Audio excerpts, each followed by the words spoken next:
বৃষ্টির দিনেও লোকজন ভিজে ভিজে অফিসে আসে, কারণ জীবন তো আর থেমে থাকে না।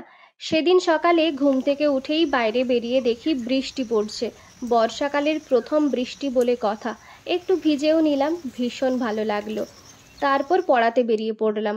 রাস্তায় দেখি বৃষ্টির মধ্যেও লোকজন ছাতা নিয়ে হাটে বসে সবজি বিক্রি করছে।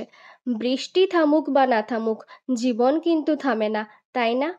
পড়ানো শেষ করে বাসে উঠলাম অফিসের দিকে।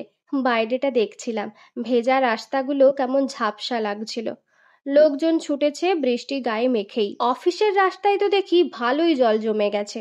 একটু পা ডুবিয়েই ঢুকলাম অফিসে। অফিস চলাকালীন তুমুল বৃষ্টি হচ্ছিল একটানা। তবুও ছাতা রেনকোট পরেই সবাই ঠিকই এসে গেছে, যেন একটা নর্মাল দিনই। বিকেলের দিকে একটু বৃষ্টি কমলো বটে, কিন্তু আকাশ তখনও পুরো মেঘে ঢাকা। বাস স্ট্যান্ডে ঠান্ডা হাওয়ায় দাঁড়িয়ে বাসের জন্য অপেক্ষা করছিলাম। বাড়ি ফেরার পথে ভেজা রাস্তায় একটা কাঠগোলাপ কুড়িয়ে পেয়ে কানে গুঁজে নিলাম। মজা লাগলো বেশ।